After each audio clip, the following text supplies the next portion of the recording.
আসসালামু আলাইকুম রহমতুল্লাহ। আমি শাহাদুল উস্তাদ। আপনারা দেখছেন রোহানি তাবিজ ইউটিউব চ্যানেল। সকল মা ও ভাই বোনেদের স্বাগতম জানাই। মুসলমান ভাইদের জন্য সালাম, হিন্দু ভাইদের জন্য ভালোবাসা জানাই। তো আজকে আপনাদের একটা বিদ্যা শিখিয়ে দেবো ইনশাআল্লাহ, বশীকরণ বিদ্যা। গাছের পাতায় নাম লিখে যে কোনো মানুষকে বাধ্য করা, আকর্ষণ করা, খুব কার্যকরী একটা বিদ্যা আমি শিখিয়ে দিচ্ছি আপনাদের। স্বামী স্ত্রী বশীকরণ করা যাবে, প্রেমিক প্রেমিকাকে বশীকরণ করা যাবে, শ্বশুর শাশুড়িকে বশীকরণ করা যাবে, যে কোনো ব্যক্তিকে আপনি মনের দিকে আকর্ষণ করতে পারবেন ইনশাআল্লাহ। খুব কার্যকরী একটা বিদ্যা। তো যারা ভিডিও দেখছেন অবশ্যই একটা লাইক করবেন, ভিডিও ভালো লাগলে 5টা মানুষকে শেয়ার করবেন। আপনার শেয়ারের দ্বারা 5টা মানুষ উপকৃত যেন হতে পারে। তো বিদ্যাটা খুব সহজ। তো আপনাদের এই বিদ্যাটা করার জন্য লেবু পাতার মধ্যে আপনাকে একটা জিনিস লিখতে হবে, আমি বলে দিচ্ছি। আলিফ লাম মিম, এইটা লিখতে হবে। আলিফ লাম মিম, এইটা আরবিতে অথবা বাংলায় লিখবেন। নিচে কাকে বাধ্য করতে চান, ফার্স্টে যদি কোনো পুরুষকে বাধ্য করতে, আপনার নিজের স্বামীকে বাধ্য করতে চান, ফার্স্টে আপনার স্বামীর নাম লিখবেন, পরে নিজের নাম লিখবেন, দিয়ে আগুনে পুড়িয়ে দেবেন।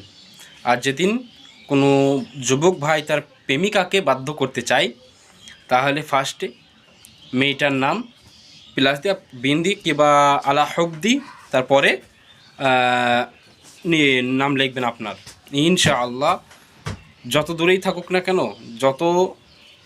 যত দূরেই আকর্ষণ এমন জাগবে ইনশাআল্লাহ। তবে এটা কদিন করতে হবে, কোন দিনে করতে আমি বলে দিচ্ছি।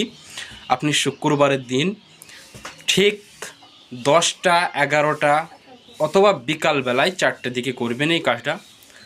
লেবু পাতার মধ্যে লাল কালি দিয়ে আলিফ লাম মিম, অমুকের কন্যা অমুকের সাথে মহাব্বত হোক, মানে আপনার নাম তার নাম লিখুন। ফার্স্টে তার মায়ের নাম দিতে পারেন অমুকে, তাইলে সুবিধা হবে জায়গাটা বুঝতে মক্কেলদের। অমুকের কন্যা অমুকের সাথে মহাব্বত হোক, এতটুকু আগুনে ফোরাবেন। টানা 3 দিন করেন, তারপরে রোহানি তাবিজ ইউটিউব চ্যানেলে এসে কমেন্ট করবেন কার কার্যকারী হলো কার হয়নি। 3 দিন করেন, খুব কার্যকারী একটা বিদ্যা আপনাদের দিলাম। লাল কালি দিয়ে শুক্রবারের দিন আসরের 4টার দিকে অথবা সকাল 10টার দিকে আলিফ লাম মিম, অমুকের কন্যা অমুক, অমুকের পুত্র অমুকের সাথে মহব্বত ধর কিংবা আকর্ষণ ধর, এইভাবে ধরবেন, মিলন ধর, এইভাবে লিখে দেবেন। শুধু লিখে দেবেন বাংলায় বাস, আর ওপরে আলিফ লাম মিমটা আরবিতে লিখতে পারেন। আগুনে ফেলে দেবেন। তারপরের দিন আবার লিখবেন শুক্র শনি রবি, 3 দিন করেন এইভাবে। শুক্র শনি রবিবার এইভাবে করেন 3 দিন, ইনশাআল্লাহ খুব কার্যকরী একটা বিদ্যা দিয়ে দিলাম। সবাইকে এজাজত পারমিশন দিলাম। লেবু পাতার মধ্যে আলিফ লাম মিম দিয়ে যে কোনো মানুষকে বাধ্য করুন। আর যারা কিতাব অর্ডার করতে চান নাম্বার দেওয়া থাকে, অন্য ভিডিওর নাম্বার দেওয়া আছে, যোগাযোগ করবেন। যারা ক্লাস ভর্তি হতে চান, ক্লাস করতে চান, বিদ্যা শিখতে চান, উস্তাদ হতে চান, তারা যোগাযোগ করবেন। ইনশাআল্লাহ সমস্ত বিদ্যা। সবাই ভালো থাকবেন, সুস্থ থাকবেন। আল্লাহ হাফিজ। আসসালামু আলাইকুম ওয়া রাহমাতুল্লাহ।